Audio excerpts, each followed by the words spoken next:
collègue Oui, Bocquet. merci Monsieur le Président. Donc avec cet amendement relatif à la taxation des grands groupes du numérique, nous sommes au cœur de l'actualité puisque chacun a vu que cette semaine, le tribunal de l'Union européenne avait annulé l'exigence qui avait été imposée à Apple de rembourser 13 milliards d'euros d'impôts à la République d'Irlande. 13 milliards d'euros, c'est quand même 20% des recettes du budget de la République d'Irlande.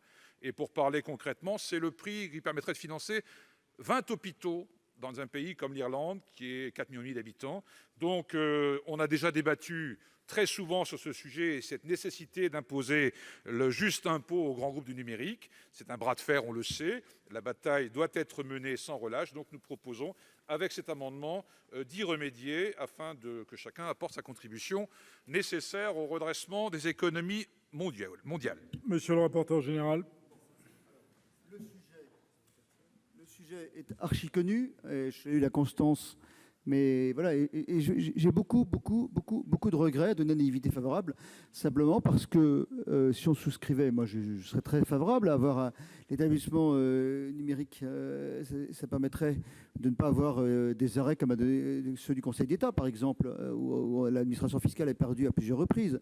Et si c'était si simple, elle le ferait. Simplement, ça nécessite de renégocier les conventions fiscales. Donc c'est évidemment pour ces raisons. C'est un peu compliqué. Voilà, c'est la raison, à mon grand regret, de la demande de retrait ou de l'avis défavorable. Monsieur le ministre. C'est le même avis, Monsieur le Président, pour les mêmes raisons. J'ajoute, mais Monsieur Bocquet le sait parfaitement, nous avons eu l'occasion d'en débattre lors des dernières lois de finances, que la France est un des pays pionniers en matière de taxation, avec la taxe sur les GAFA à hauteur de 350 millions d'euros.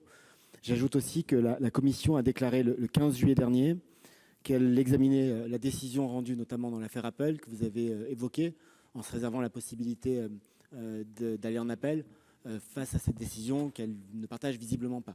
Au-delà, nous considérons que la question des conventions fiscales est posée dans les termes rappelés par le rapporteur et que seule une harmonisation des législations permettrait d'être efficace en la matière, donc retrait ou défavorable. Alors, deux demandes de retrait. Il est maintenu, Monsieur Bocquet. Il est maintenu. Madame Taillé-Polian a demandé la parole. Oui, juste quelques mots pour dire que je pense que ça fait tellement de fois qu'on se dit qu'il faudrait, comme on n'arrive pas autrement, il faudrait revoir les conventions fiscales. Revoyons-les. On avait ici présenté un amendement pour qu'un rapport soit établi, pour qu'on voit par laquelle on commence et quelle méthode de travail. Je pense que maintenant, il va falloir qu'on s'y mette véritablement et qu'on arrête de valider ces conventions ou de les laisser perdurer alors qu'elles nous entravent, elles nous empêchent. Bien entendu, à la question des entreprises à l'étranger, des Français à l'étranger, mais agissons.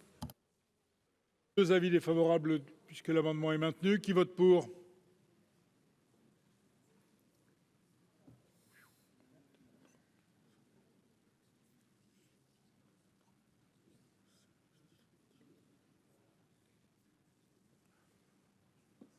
Qui vote contre? Il est adopté.